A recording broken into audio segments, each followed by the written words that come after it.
नमस्ते दोस्तों, आज मैं एक बार फिर आपके बीच लेकर आया हूँ एक बेहद ही कमाल की मोटिवेशनल स्टोरी।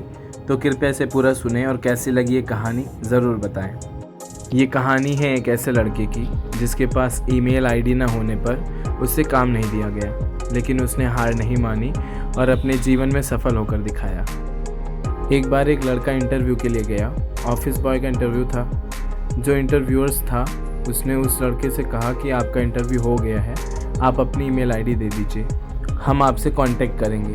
पर उस लड़के के पास ईमेल आईडी नहीं थी। उसने कहा कि मेरे पास ईमेल आईडी नहीं है। तो उस इंटरव्यूअर्स ने कहा कि अगर आपके पास ईमेल आईडी नहीं है तो हमें क्षमा कीजिएगा, हम आपको ये नौकरी नहीं दे सकते। वो एक बेरोज़गार आदमी था, उसके पास कोई विकल्प नहीं था। वो वहाँ से वापस लौट गया। उस लड़के ने सोचा कि अब क्या करूँ, जीने के लिए कुछ ना कुछ तो करना ही पड़ेगा।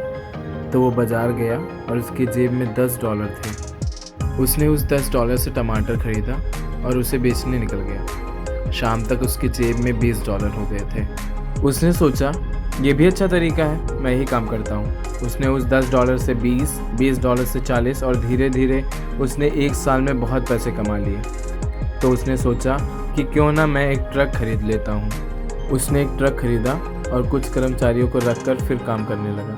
धीरे धीरे 3-4 सालों में उसने अपना खुद का एक सुपरमार्केट खोल लिया। बाद में उसे एहसास हुआ कि उसकी कंपनी बहुत बड़ी हो गई है और उसे इंश्योरेंस करवा लेना चाहिए। उसने इंश्योरेंस एजेंट को फ़ोन किया और उसे इंश्योरेंस करने के लिए बुलाया। एजेंट उस आदमी के घर आया और उसने कहा, सर सब कुछ ठीक है, बस फॉर्मेलिटी करनी होगी, आप अपनी ईमेल आईडी दे दीजिए। उस आदमी ने मुस्कुराते हुए कहा, अगर मेरे पास ईमेल आईडी होती तो मैं आज इतना बड़ा आदमी नहीं होता। कई बार हम अपने जीवन में उन चीज़ों के लिए दुखी रहते हैं जो हमारे पास नहीं है, और उन चीज़ों का लुत्फ़ नहीं उठा पाते जो हमारे पास है। इसलिए आप दूसरे के पास जो है उसे भूलकर अपनी चीज़ों का आनंद लीजिए। अगर आपको ये कहानी पसंद आई हो तो अपने दोस्तों और घर वालों के साथ शेयर करके आप हमारा मनोबल बढ़ा सकते हैं। और ऐसी और पोस्ट पढ़ने के लिए हमें सब्सक्राइब करें।